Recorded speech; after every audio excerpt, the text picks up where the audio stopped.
Welcome back, no brushers. How's everybody today? It's Tuesday.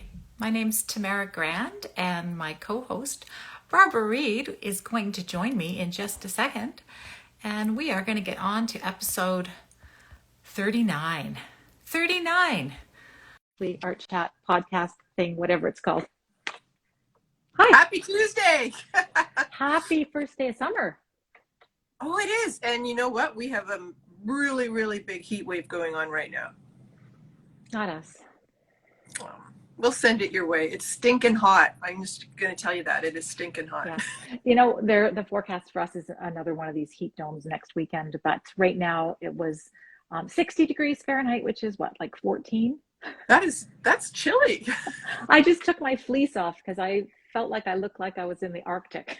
Oh, Hi, I got Douglas. the air Hi, cranked. Danielle. Got the air cranked and not moving too fast, drinking lots of water. Bubbly. Yeah, no, to be that's more good. I'm still on hot tea.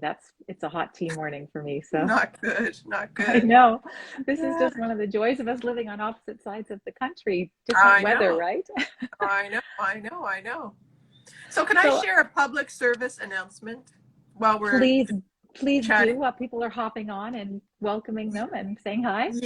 Yeah. So this is related to the ongoing conversation that we've all been having about hackers and coming up with all kinds of fun ways that they can hack our accounts. So today I encountered this one for the first time. So you know how people run contests and like tag 3 followers and share this post, blah, blah, blah, blah, and you could win this, like legitimate contest.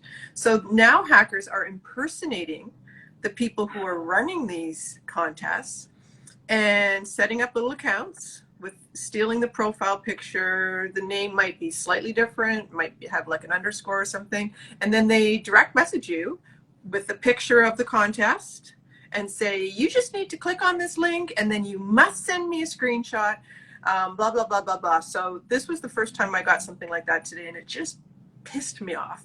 And I thought, I need to share this. So be careful if you are running a contest. You might want to do a search to see if somebody is out there trying to impersonate you. And then they have access to everybody who's actually been tagging friends on your feed. So they're like, oh, I won. This is so exciting. So yeah, I have a couple of friends who like to enter a lot of contests, and I've told them they're welcome to tag me, but I rarely join. I don't join in anymore because number one, I never win. Yeah, that was great. Well, you see a tag, there's like 54,000 people tagged on it, and there's one prize. I know somebody has to win, but I don't buy lottery tickets either. So I'd rather, invest my time and energy in something that's a little more surefire. Yeah.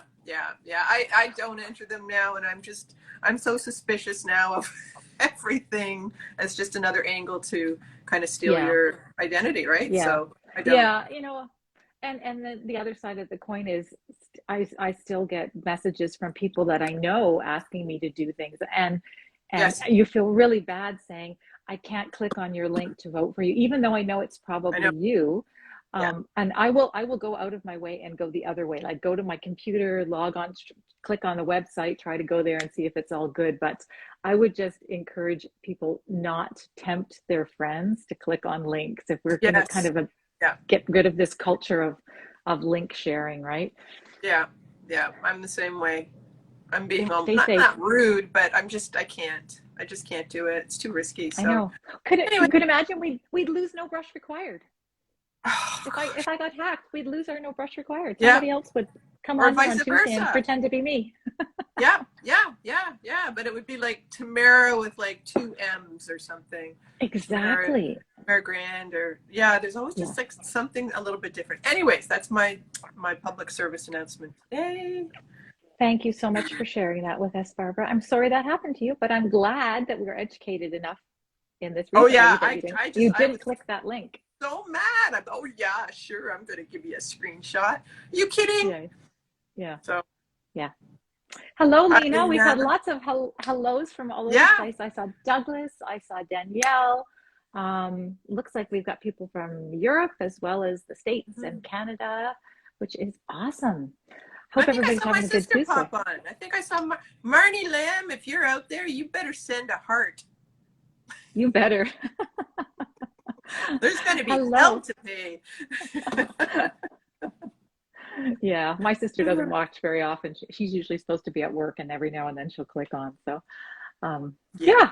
Anyways, this is episode 39, which is like astounding to me. And we're almost at the year mark, so we'll have to do something special when we get to the year, which is mid-July. Oh, there's Marnie. She loves your shirt. Oh yeah, Marnie, you've seen it. It was actually my mom's. And I decided, maybe I should have this t-shirt. Why not? Why Exactly. not? It kind of goes with your paintings. Kind of. And it's color, right? Which I never wear. So. Exactly. Yeah. Well, hey Bonnie, how are you? We have a guest today, and Barb's going to do the honors because you actually know her in real life. I know right? her. I know her. So today's guest is our first author, real live, bona fide author, and she's awesome. Her name is Julie Ellis, and she has written, it's backwards, but it says Big Gorgeous Goals. And Julie, I'm just going to read right off the back what she is. She is a speaker, a leadership coach, and an award-winning entrepreneur, which we'll hear more about of the company that she sold a couple of years ago, called Mabel's Labels. Julie, I still have a little pack of Mabel's Labels, which is really cool. We use them a lot. Do you? So that was Julie's Julie's business. Yeah. So Julie and I met through our workout group many, many, many years ago. We've actually done soup swaps. I know that. She's a really good soup maker. And we survived Tough Mudder training together. Wow. So we have been through the dirt together. We've been in the weeds together. Big time weeds. In the muck. Yeah. So that's awesome. Is she in our elegant green room? I am just inviting her now. So she goes by the Julie Ellis. There's a story there. Maybe there's another Julie Ellis that impersonated her, but she is the Julie Ellis. Hey, hi, Julie. There we are. Welcome. There she is. How are you? We're great. How are you? Good. How are you doing? I'm doing great. Okay, good. Missed you in class this morning. I know. I've got a little cold, so I'm laying low at the moment. I'll tell you, it was a sweaty one today, Julie. Oh, I bet. It's hot out there today. Yeah, we were very quiet. Sue kept saying, "You guys are so quiet." It's like, yeah, we can't talk. How early do you guys work out? Is it early enough that one's it's at 9. cool? It's already starting to warm up by then. Yeah. Oh, it was hot. It was already, it was like 30 degrees when I got there. And it like, even though it's air conditioned, it still kind of like works its way through the pores of the wall, I swear. Yeah. And we were just dripping. So anyways, good class though. Excellent. And Julie, are you in Burlington as well? Yeah. You are, okay. Yeah. So 2 East Coasters, or I call you guys East Coasters even though you're not, and one Not West really. Coaster. Yeah. You're closer Not to the east than I am.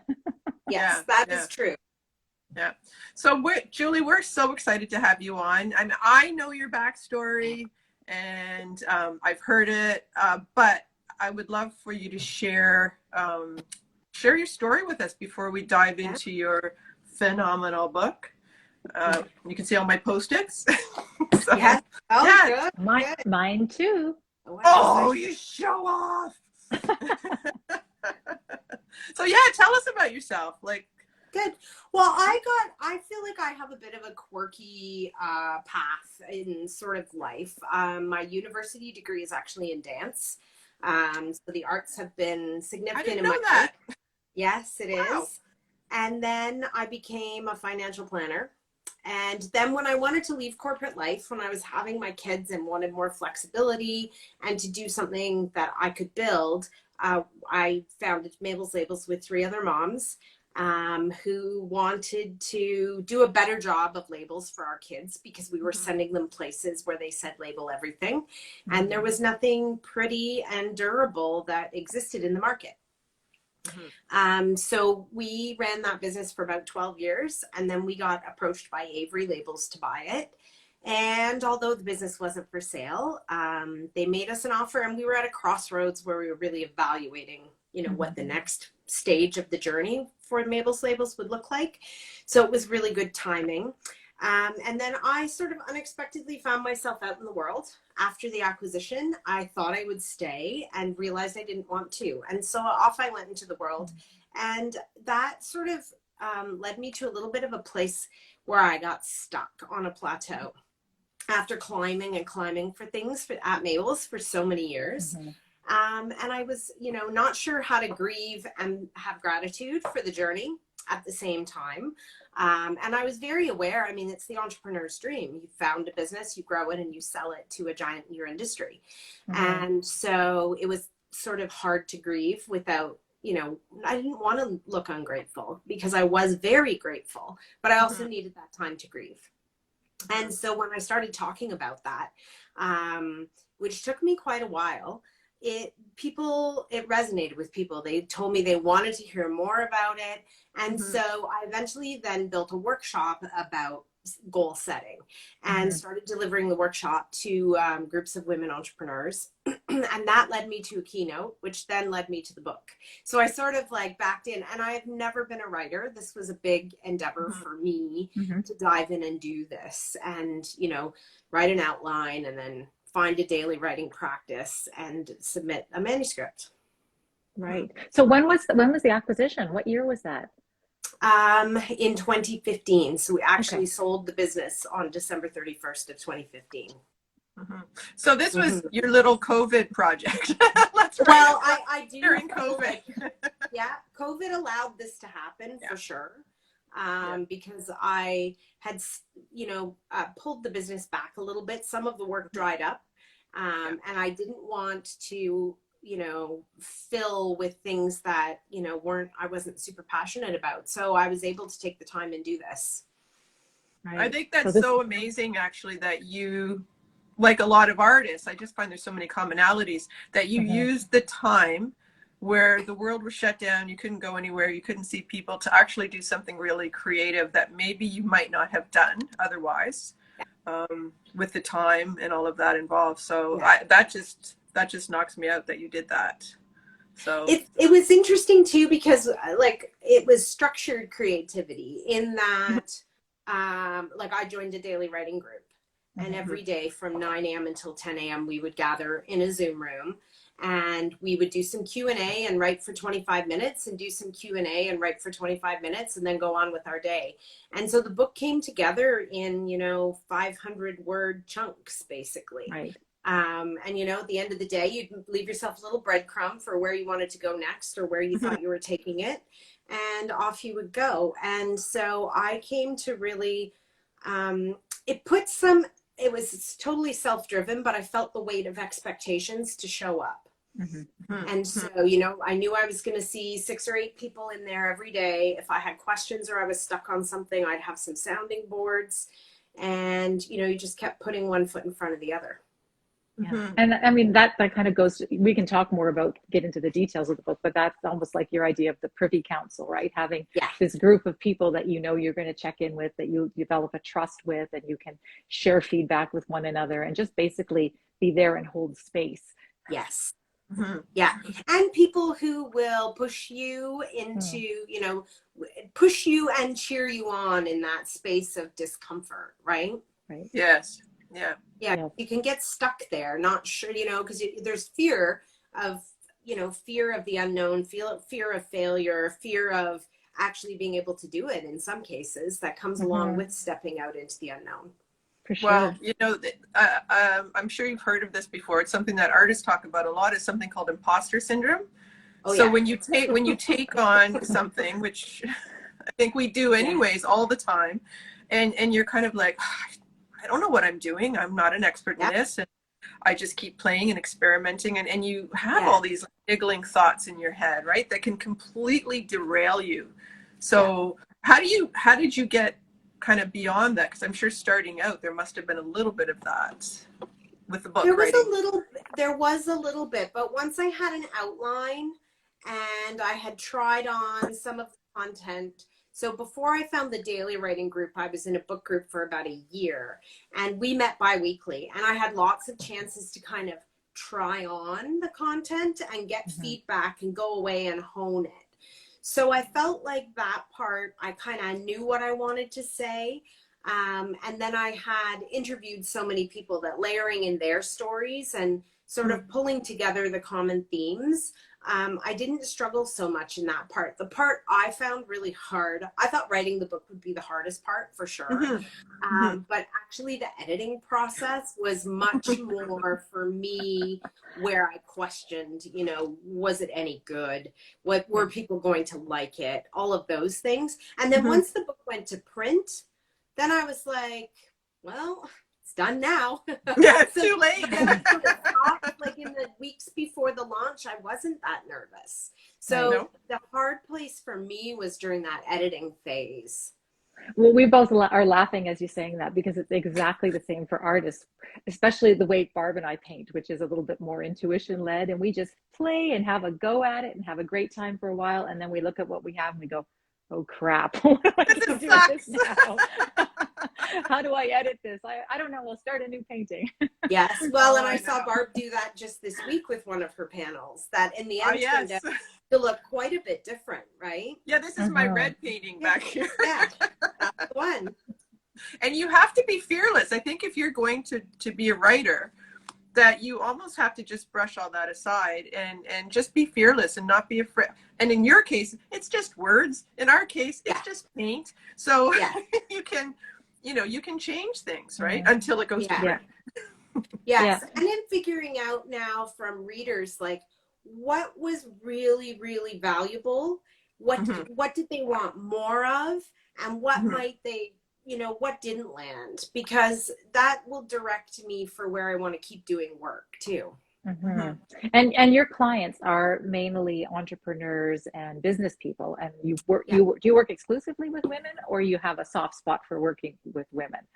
I have a soft spot, I suppose, for working with women, but I do work with all kinds of people, corporate and entrepreneur. Yeah.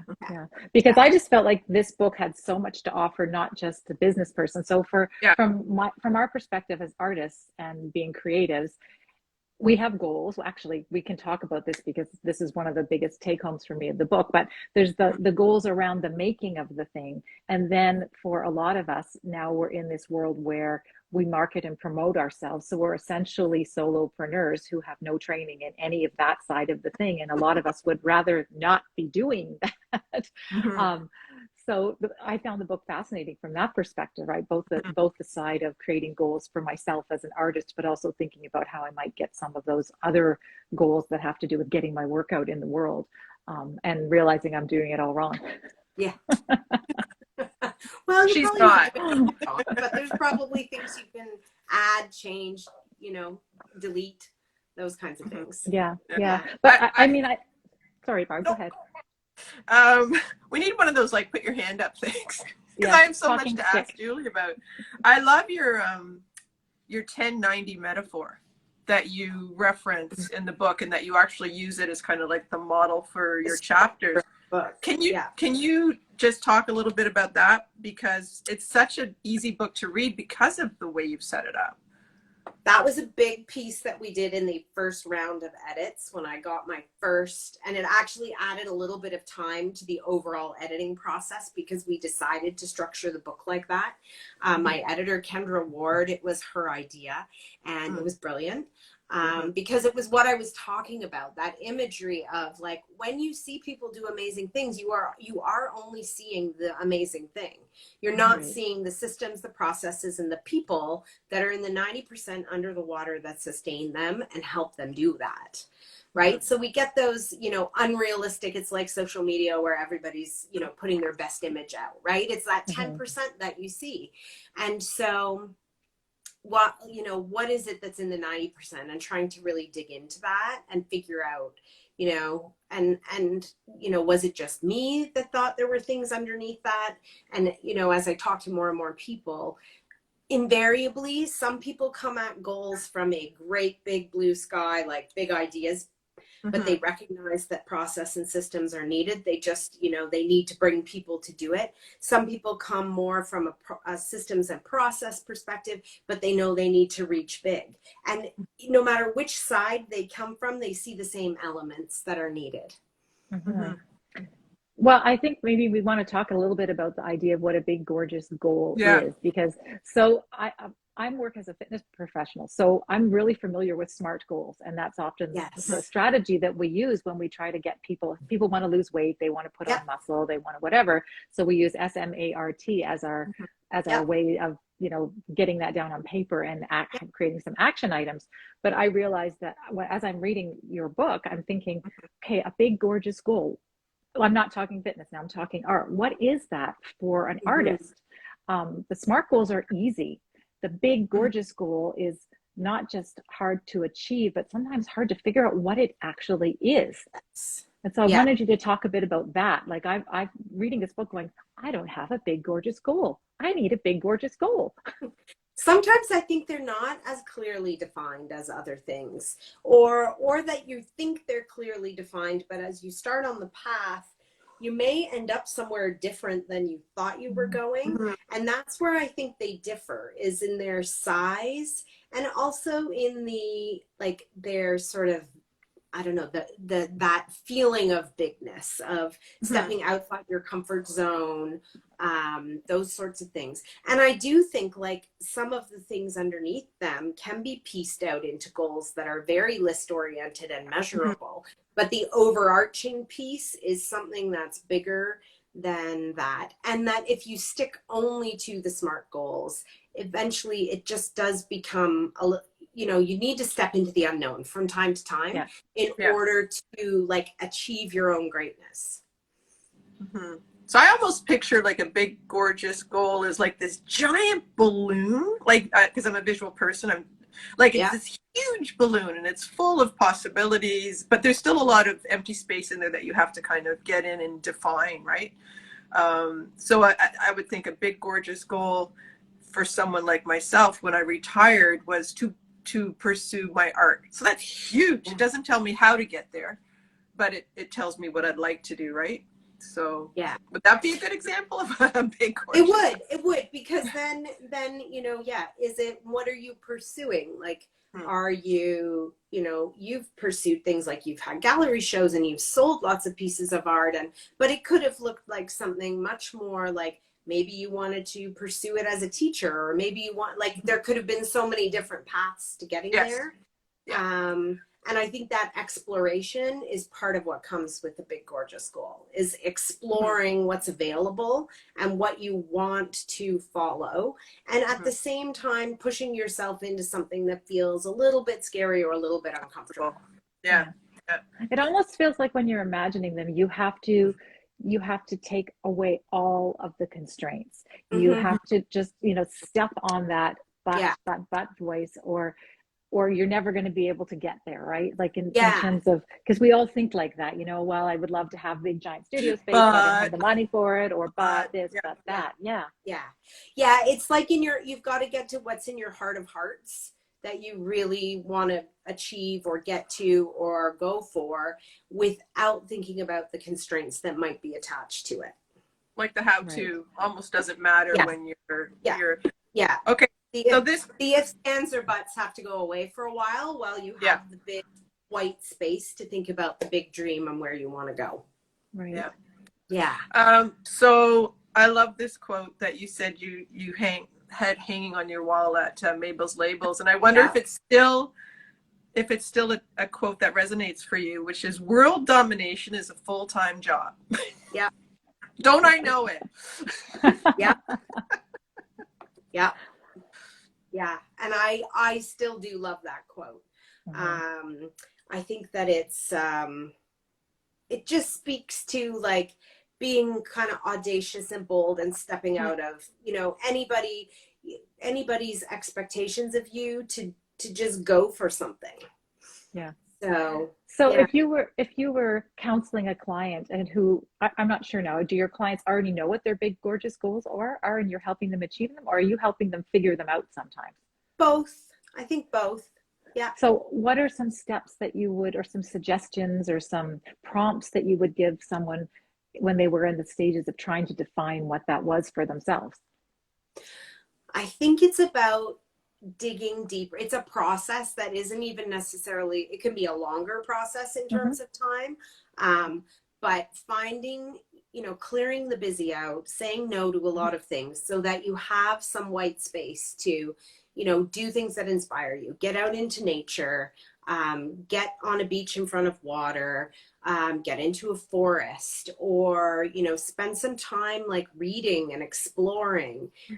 So it depends on how you get inspired. Maybe you get inspired by going and looking at art.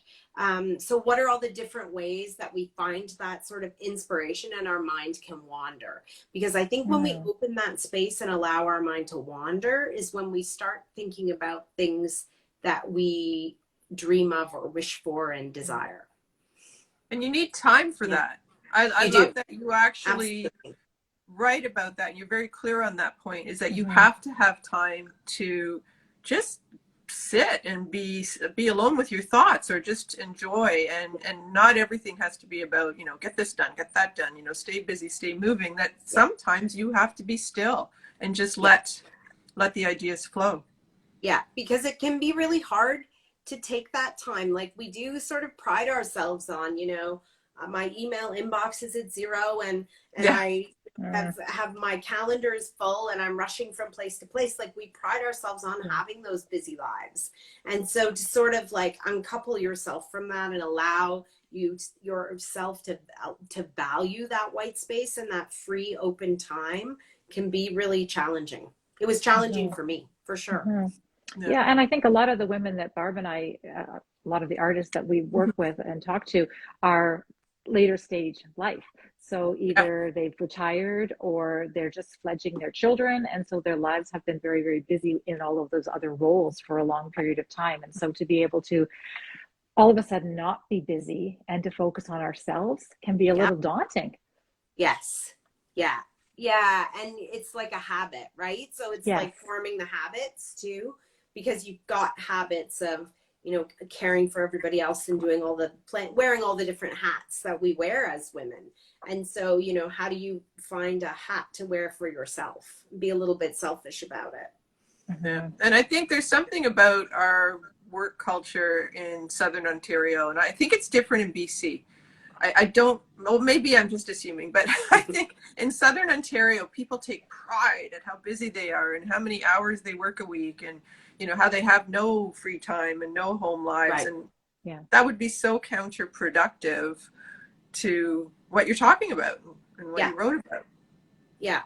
It's funny, in my keynote speech, I have a quote from an 18th century poet, musician, painter, writer called Rabindranath Tagore. And he was the first winner of the Nobel Prize for Literature who was a non-European. And he wrote, "Reach high, for stars lie hidden in you. Dream deep, for every dream precedes the goal."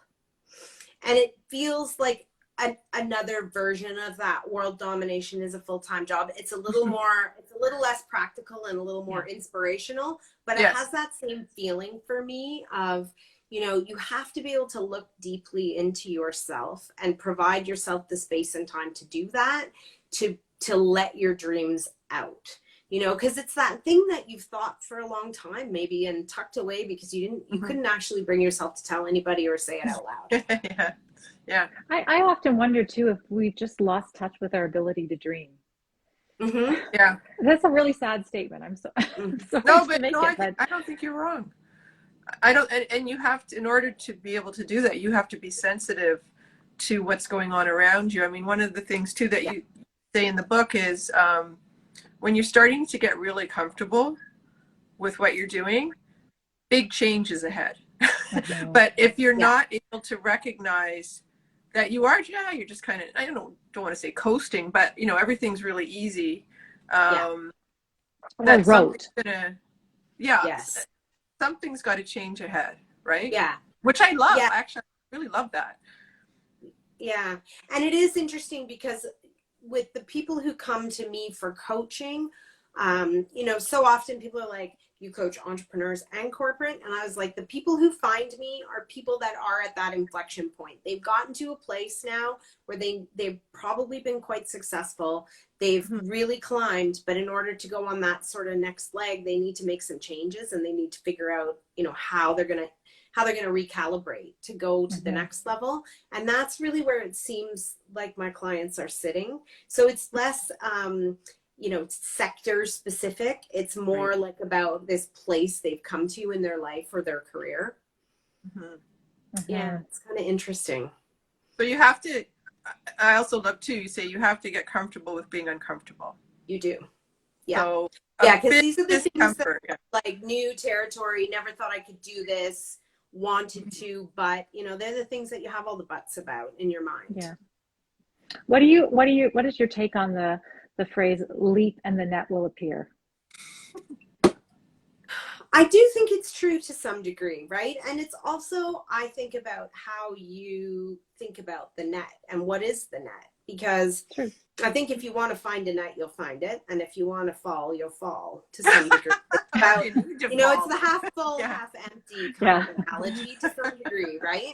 Yeah. And so that's where I think, you know, what is the net? The net is like the Privy Council. The net is mentors. The net is the team that you build that, you know, you learn how to delegate to. It's the decisions you make. Like that's what actually forms the net for you then as you take your leaps. So you're really not winging it, right? Because you've created that support system around yourself. So yeah, you're leaping, but you kind of know that they're out there and hopefully they'll catch you. You've made the leap possible. Yes. Yeah. Yeah. And I mean, my take on that quote, and I love that quote because that's how I do a lot of things in life. I don't know how to do things when I start doing them, but I put I say, I'm going to do this. And then I'm like, oh shit, I have to figure out how to do this now. I've already started. Which is kind of what happened with this talk, right? With this live. This is how this started. It's like, we did it and we're like, okay, I guess we're doing this now. How are we going to do this? We got to figure this out. But you know, it can act as a way of forcing yourself to move when otherwise you would be happy to sit with the buts and the can'ts and the, you know, shouldn'ts and all of those sorts of things. So but I like cold water swimming too, and when I cold water swim I dive off the dock if I can. So there you go. You're way ahead of me there. I couldn't do it. So is this would you say this is a really comfortable time for you in terms of kind of your path, or are you feeling like, oh my God, I've got like, I'm in that position of discomfort? So where are you right now? I'm probably pushing on the edges a little bit right now, because now I've got to go out and, you know, I'm selling myself to some degree, right? And so I have the keynote that goes with the book, trying to sell the book, trying to do all of those things. And step out a little bit and let myself be known. And so that's always pushing along the edges a little bit for me. And to, you know, really like the actual day that the book comes out is like the starting line, even though it feels like a finishing line because it's been a lot of effort to get there. But really now it's about, you know, bringing it out into the world and making sure people see it. And how does it circle from like, you know, where everybody who's bought the book is somebody I know, to that, you know, like the art. Here's time, people who are buying the book are nobody that I know. So how do you like cross that bridge, right? Yeah, and the book selling world is so different now than it was, say, 20 years ago. So when Barb said this is the first author we've had on this show, she's wrong, because I published a book in 2013, a fitness book. You don't know that, but I did. I didn't know that. Oh my God, you should have set me straight. I didn't know that. But the biggest challenge wasn't actually the writing. The writing, as you said, you know, you hand it off and you see the final drafts and everything, and then if you're Stephen King, you have an agent who shops it around and finds you all the places to go and talk about it and gets you interviews and gets you in the press. If you're, you know, me, and I don't know if you're the same way, Julie, but you have to do all this stuff yourself, and nobody really tells you that you're going to be having to do all of that stuff yourself until the book comes out. And then you're like, oh, really? I should have been doing 6 months of promos on this. So heavy learning curve for sure. And now some of it I have been learning along the process. I handed the manuscript in a year ago, and I kind of knew. So the publisher I use is called a hybrid publisher. So they use traditional methods for distribution, but the book is mine to sell and promote and all of those kinds of things. So I knew that when I signed on. Okay. You knew And what you they're were in for. fantastic. I did, yeah, and they've been fantastic.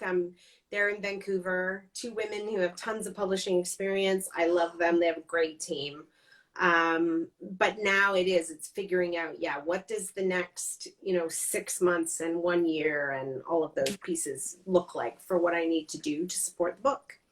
Can you see Yeah, another absolutely. book in your future? Oh, I don't know. Great question. You know what? I think it will depend on what unfolds from the work of this one. I mean, right now I'm still like really invested. I could see some part of this. I think that's why I'm curious about, what do people like? What did they want more of? And as I gather that sort of feedback, it's possible that it will mean there's another book that will come in, as an extension of this work or in something else that comes up during this work. That's my guess. What struck me as I was reading it, and what I would find really helpful, and maybe others as well, is almost a workbook style. So, taking you through some exercises at various points to lead you along the way, because the bullet points at the end of every chapter were great. But I almost felt like I would have loved some stepping off points, right? So every chapter has like a list. There's my pink highlighter. I write in books. I'm one of those people. Don't hate me. It's my book, not a library book. But those takeaways could all be like little exercises, right? So you may need to learn how to think expansively to ignite movement. So what are some things that I could go out and do right now, whether they're a written exercise or something to go out and take action on in my life, and kind of work through it that way. Yeah, and that's definitely you're more involved. Yeah, and that's definitely a possibility in terms of I've got some worksheets that are in the works. Too many works, but those will start with on the website and go from there.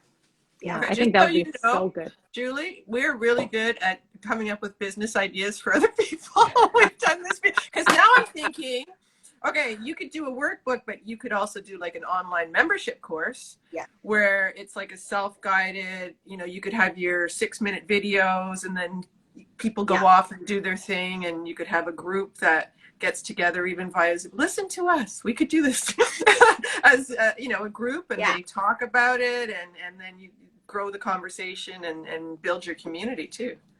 Yeah. And those are definitely things that can come along with the book for sure. Yeah. And I'll throw another one out for you. Is here we go.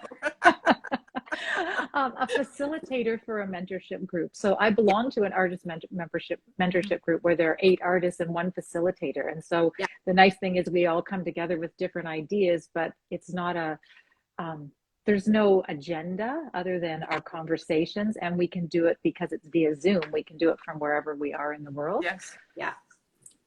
So there you go. Well, there you go. Okay. Thank you. Get on that now. Oh dear.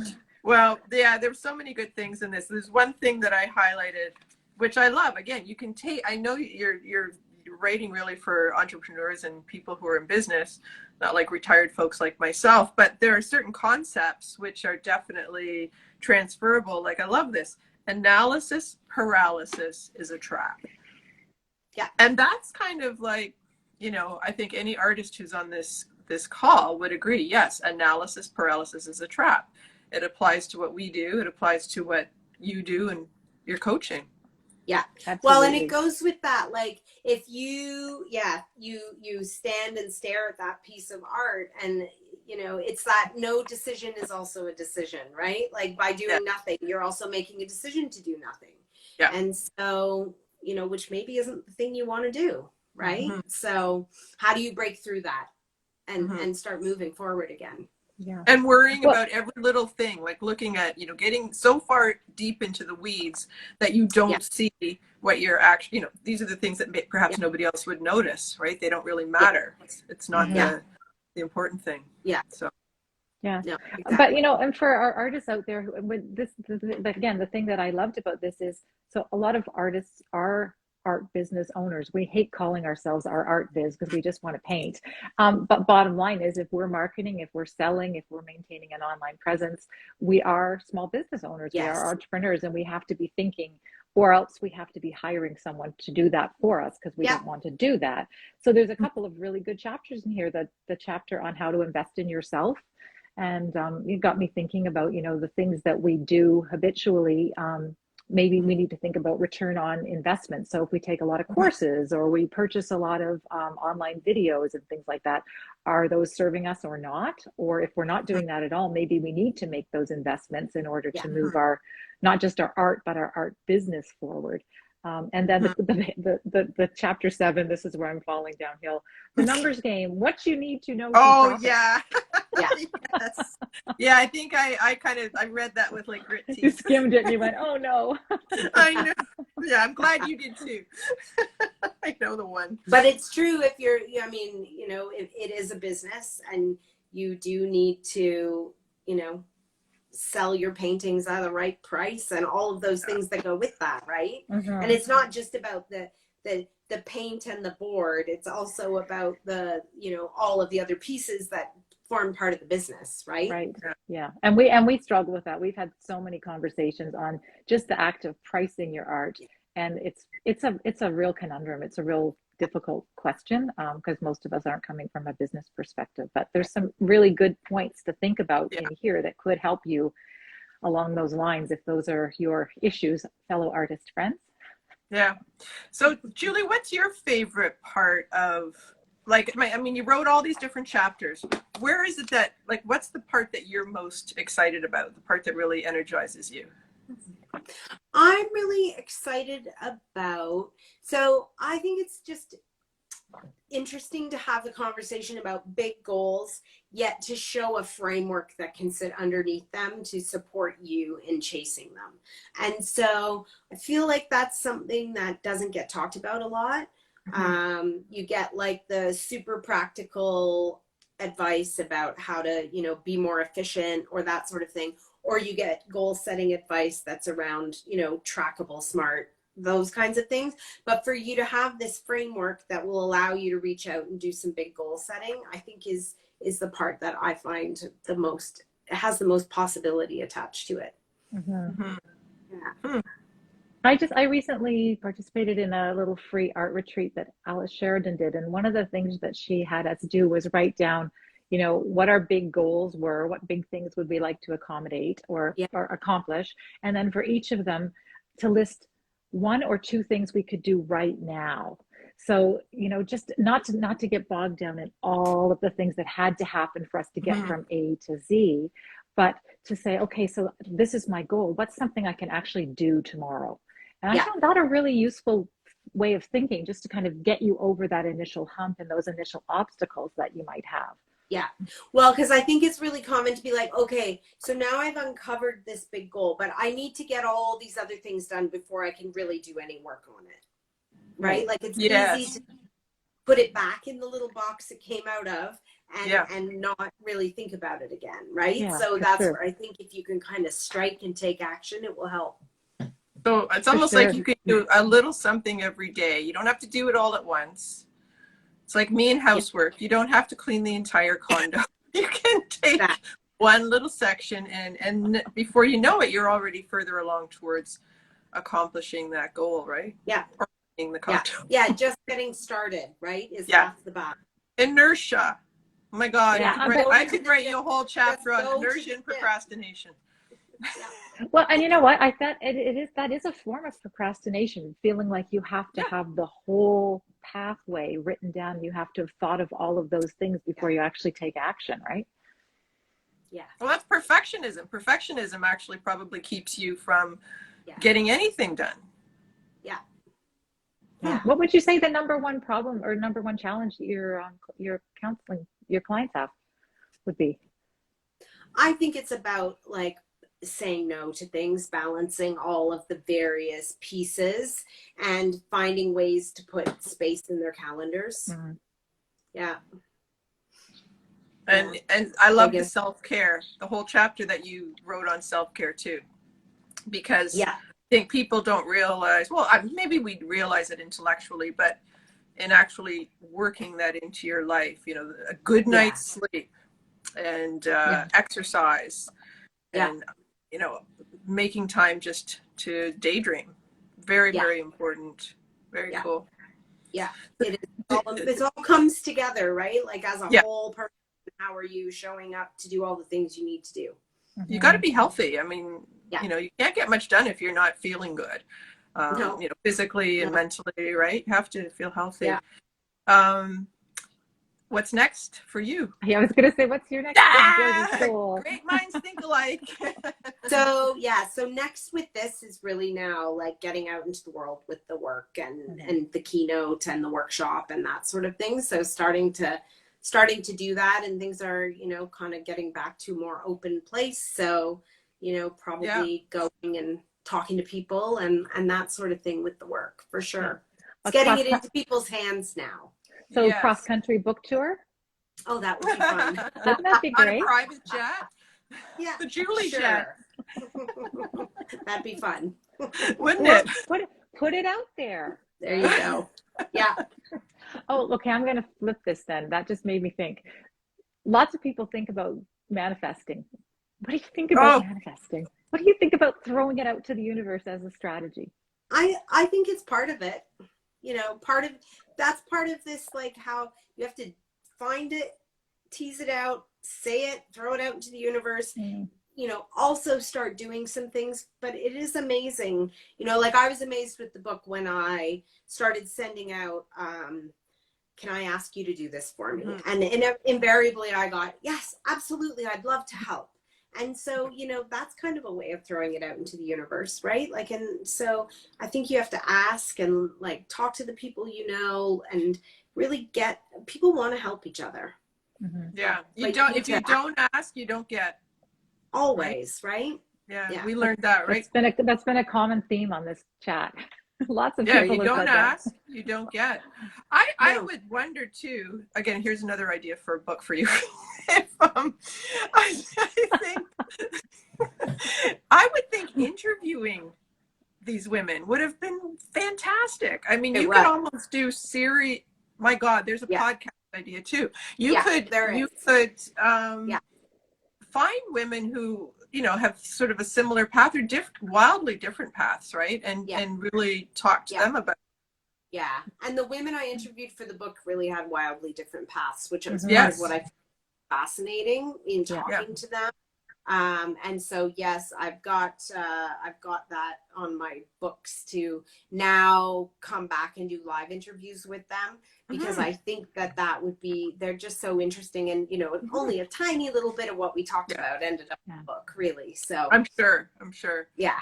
Like how you kind of have to, like, you know, just simmer it down to the bare essentials would have been tough. Yeah, and you know the conversation. Sorry, I'm just looking. I'm watching our clock because I have to be the clock watcher. I see. Melly Kritz, Julie, I really like what you said about setting the framework. Books are often very practical or very abstract. I look forward to reading about your framework that falls in the middle. Yeah, because it does. You really have both. Oh, look, Owen Cole. Another one. Marnie says, I have often relied on the quote, fake it till you make it. Love that one, Marnie. So true. I was thinking of that when we were talking earlier, right? Like that imposter syndrome. That's like the antidote, right? The fake it till you make it, because really you're not faking it. Yeah. It's amazing how many people experience that too. So everybody does, I think. I think it's pretty universal.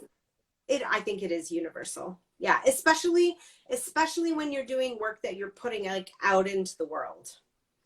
You know, whether that's as, you know, an entrepreneur or somebody in a creative business, or, you know, what that is, but you're putting things out into the world. Is a vulnerable position to be in.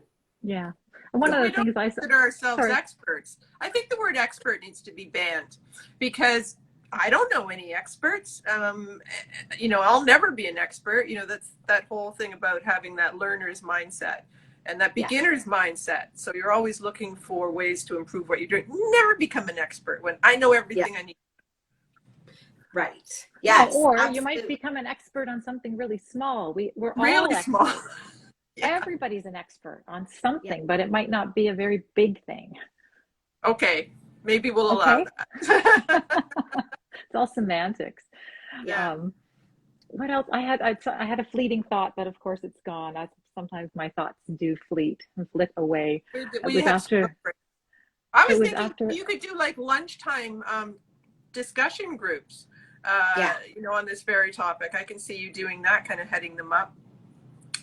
Yeah, I think mentoring circles are something that will definitely be coming down the way. You could be extremely busy for the next several decades, Julie. You might not have to worry about I'd be filling your very schedule. happy if that happened. Yeah, because you could do this for as long as you want. Yeah. It's so interesting, right?